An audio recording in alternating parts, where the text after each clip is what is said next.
दोस्तों, आज हम जानने वाले हैं कि ब्रह्मांड के सामने हम इंसान क्या है हम इंसानों की ब्रह्मांड के सामने हैसियत। इस वीडियो को देखने के बाद आपका घमंड चूर चूर हो जाएगा जब आप जानोगे कि ब्रह्मांड कितना बड़ा है और इतने बड़े ब्रह्मांड में हम कहां एग्जिस्ट करते हैं, या फिर हमारा अस्तित्व इसके सामने कुछ मायने रखता भी है या नहीं। जानने के लिए वीडियो को पूरा जरूर देखें। दोस्तों, आपको जानकर हैरानी होगी कि हमारी धरती पर रहने वाले लोगों की संख्या यानी पूरी धरती की पॉपुलेशन लगभग 8 अरब तक पहुंच चुकी है। लेकिन धरती पर मौजूद ये सभी 8 अरब लोग लॉस एंजलिस जितनी जगह में समा सकते हैं। लॉस एंजलिस लगभग 1300 किलोमीटर के एरिया में फैला हुआ है। अगर हम बात करें हमारी धरती की, तो पूरी धरती लॉस एंजलिस से काफी ज्यादा बड़ी है।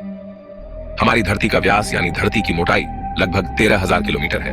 वहीं पर चांद का व्यास 3,500 किलोमीटर है। चांद इतना बड़ा है कि इसके अंदर 1 लाख हिमालय जैसे पहाड़ समा सकते हैं। और हमारी धरती इतनी बड़ी है कि धरती के अंदर चांद जैसे लगभग 50 उपग्रह समा सकते हैं। तो आप समझ गए होंगे कि धरती कितनी बड़ी है। तो दोस्तों, जरा एक बार सोच कर देखिए, धरती के सामने हम कहां टिकते हैं। चांद धरती से 3,84,000 किलोमीटर की दूरी पर मौजूद है। इस दूरी के अंदर सोलर सिस्टम के सभी 8 ग्रह समा सकते हैं। अगर हम अपने सूरज की बात करें तो हमारा सूर्य धरती से 15 करोड़ किलोमीटर की दूरी पर मौजूद है। हमारे सूरज का व्यास लगभग 14 लाख किलोमीटर है। धरती के मुकाबले में सूरज इतना बड़ा है कि इसमें 13 लाख धरती समा सकती है। यानी सूरज की विशालता की कल्पना हम आंख बंद करके भी नहीं कर सकते। तो आप सोच लीजिए, हम इंसान सूरज की विशालता के सामने क्या औकात रखते हैं। न सिर्फ इंसान बल्कि सूरज की विशालता के सामने धरती और चांद की भी कोई हैसियत नहीं दिखाई देती। हमारे सौरमंडल के सबसे विशाल ग्रह जुपिटर के अंदर हमारी धरती जैसी 1300 धरतियां समा सकती हैं और जुपिटर जैसे 1000 ग्रह सूरज के अंदर समा सकते हैं। तो दोस्तों, सूरज न सिर्फ धरती बल्कि जुपिटर की औकात से भी कई गुना बड़ा है। लेकिन औकात की बात करें तो ये तो बस एक शुरुआत है। अगर हम बात करें पूरे सौरमंडल की, तो हमारे सौरमंडल का व्यास 287 अरब किलोमीटर है। इतने बड़े सौरमंडल में हमारे 8 ग्रहों के साथ 5 बौने ग्रह, लाखों एस्टेरॉइड और करोड़ों मीटियोरॉइड्स मौजूद है। सूरज से लेकर नेपच्यून तक की दूरी करीब 4.5 अरब किलोमीटर है। ऐसे में अगर हम सूरज से लेकर नेपच्यून तक सूरज की लाइन बनाएं, तो इस लाइन में सूरज जैसे लगभग 3000 सितारे समा जाएंगे। तो आप समझ सकते हैं कि सोलर सिस्टम की साइज के सामने सूरज कितना छोटा है। अगर प्लूटो से हम सूरज को देखें तो हमारा सूरज प्लूटो से कुछ ऐसा दिखाई देता है। हमारा सौरमंडल प्लूटो के बाद भी कई गुना आगे तक फैला हुआ है। यहां तक हम देख चुके हैं कि सूरज की साइज भी इतने बड़े सौरमंडल के सामने काफी छोटी पड़ जाती है। अगर हम और आगे की बात करें तो सूरज से और भी बड़े तारे अंतरिक्ष में मौजूद है। ये है वेगा स्टार, जिसका व्यास 38 लाख किलोमीटर है और इसमें सूरज जैसे लगभग 20 तारे समा सकते हैं। इससे भी बड़ा तारा है आर्कट्रस, जो 3 करोड़ 60 लाख किलोमीटर चौड़ा है। इसमें सूरज जैसे 17,000 तारे समा जाएंगे। और इसके और आगे चलने पर ब्रह्मांड में एक और तारा है रीगेल, जिसका व्यास 11 करोड़ किलोमीटर है। इसके अंदर आर्कट्रस जैसे 50 तारे समा जाएंगे और सूरज जैसे 4,85,000 तारे समा जाएंगे। अब हम देख पा रहे हैं कि सूरज भी यहाँ आकर कितना छोटा पड़ रहा है। चलिए और आगे चलते हैं। ये है बीटलजूस, जिसका व्यास 1 अरब 23 करोड़ किलोमीटर है। इसमें रीगेल जैसे लगभग 1400 तारे समा सकते हैं और सूरज जैसे लगभग 67 करोड़ तारे समा सकते हैं। अब आप सोच लीजिए, यहाँ आकर सूरज भी एक रेत के कण के बराबर लग रहा है। इसके आगे हम मिलते हैं वीवाई कैनिस मेजोरिस से, जिसका व्यास 2 अरब किलोमीटर है। और इससे भी बड़ा तारा है यूवाई स्कूटी, जिसका व्यास लगभग 2 अरब 40 लाख किलोमीटर है। और अब तक का झांक सबसे बड़ा तारा है स्टीफनसन 218, जिसका फैलाव 3 अरब किलोमीटर के बराबर है। यानी इस तारे के अंदर सूरज जैसे 9 अरब 83 लाख तारे समा सकते हैं। ब्रह्मांड में अब तक इससे बड़ा कोई सितारा नहीं मिला है और इस तारे के सामने सूरज का अस्तित्व न के बराबर है। ऐसे में हम इंसान और हमारी धरती तो इसके सामने कुछ भी नहीं है। जरा सोच कर देखिए, इस तारे के अंदर धरती का अस्तित्व मायने भी रखता है या नहीं।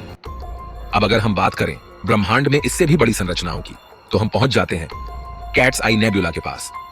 यह आकार में 0.4 प्रकाश वर्ष बड़ी है। यानी प्रकाश को भी इसे पार करने में 4 महीने 26 दिन लगेंगे। यह ब्रह्मांड के सबसे विशाल तारे के मुकाबले कितना बड़ा है। इस नेबुला के अंदर स्टीफनसन जैसे लगभग 3000 तारे समा जाएंगे। और इससे भी बड़ा हेलिक्स नेबुला है, जिसका व्यास 5 प्रकाश वर्ष है। यानी प्रकाश को इसे पार करने में 5 साल लगेंगे। और इसमें स्टीफनसन जैसे 15,000 तारे रखे जा सकते हैं। इससे भी आगे है ओरियन नेबुला, जो 24 प्रकाश वर्ष चौड़ा है। और इससे आगे हमें मिलता है ओमेगा सेंटोरी कंस्टेलेशन, जिसका व्यास 150 प्रकाश वर्ष है। और अब तक जिन विशालकाय संरचनाओं को हमने देखा है, उन सबको अपने अंदर समाने वाली, इन सबसे करोड़ों गुना विशाल ये है हमारी आकाशगंगा मिल्की वे, यानी मंदाकिनी आकाशगंगा, जो कि 1 लाख प्रकाश वर्ष के व्यास में फैली हुई है। यानी यह इतनी बड़ी है कि इसे पार करने में प्रकाश को भी 1 लाख साल लग जाएंगे। और आपको बता दें कि प्रकाश की गति 3 लाख किलोमीटर पर सेकंड है। हमारी इस आकाश गंगा में इस तरह के बड़े बड़े 400 अरब तारे मौजूद है और इतने ही ग्रह इसके अंदर मौजूद है। तो यहाँ आकर आप कल्पना भी नहीं कर सकते कि यह कितनी बड़ी है। इसके अंदर हमारी धरती खत्म भी हो जाए तो इतनी विशाल आकाश गंगा को कोई फर्क नहीं पड़ने वाला है। हमारा सूरज भी खत्म हो जाए तो भी इसे कोई फर्क नहीं पड़ने वाला। ब्रह्मांड का सबसे बड़ा तारा भी खत्म हो जाए तब भी इस पर कोई फर्क नहीं पड़ेगा। लेकिन ब्रह्मांड यहाँ भी खत्म नहीं होता है। इससे भी आगे चलने पर अगर हम हमारी पड़ोसी आकाशगंगा एंड्रोमेडा की बात करें तो यह हमारी गैलेक्सी से 2 गुना बड़ी है। इस गैलेक्सी के अंदर 10 खरब तारे मौजूद हैं। अब तक जाने गए सबसे विशाल तारे स्टीफनसन से इस गैलेक्सी को भर दिया जाए तो इसमें 40,000 खरब स्टीफनसन 218 जैसे तारे आ सकते हैं। अगर हम और आगे पृथ्वी से 23 करोड़ प्रकाश वर्ष दूर जाए तो हमें एक और आकाश गंगा मिलती है, UGC 2885 गैलेक्सी, जो कि 4,63,000 प्रकाश वर्ष के व्यास में फैली है। यह हमारी गैलेक्सी से 4 गुना बड़ी है और इसमें 50 खरब तारे मौजूद हो सकते हैं। पृथ्वी से 100 करोड़ प्रकाश वर्ष दूर इससे भी और भयानक और बड़ी गैलेक्सी है, IC 1101 गैलेक्सी, जो कि 40 लाख प्रकाश वर्ष के व्यास में फैली हुई है और इसमें 1000 खरब तारे रहते हैं। इसके अंदर 30,000 से भी ज्यादा मिल्की वे गैलेक्सी जैसे आकाश गंगाएं समा सकती हैं। और अगर हम इससे आगे चलकर और देखें तो इससे भी ज्यादा बड़ी गैलेक्सी ब्रह्मांड में मौजूद है, जिसके सामने मिल्की वे आकाश गंगा भी कुछ नहीं है। पृथ्वी से 300 करोड़ प्रकाश वर्ष दूर ये है अल्क्योनियस गैलेक्सी, जो कि 1 करोड़ 60 लाख प्रकाश वर्ष जितने व्यास में फैली हुई है। इसमें हमारी मिल्की वे गैलेक्सी जैसी 40 लाख गैलेक्सी समा जाएगी। अब हम ब्रह्मांड के काफी बड़े स्केल पर पहुंच चुके हैं, जहां हमारी गैलेक्सी, जिसकी विशालता की हम कल्पना भी नहीं कर सकते, वह भी इसके सामने कुछ नहीं है।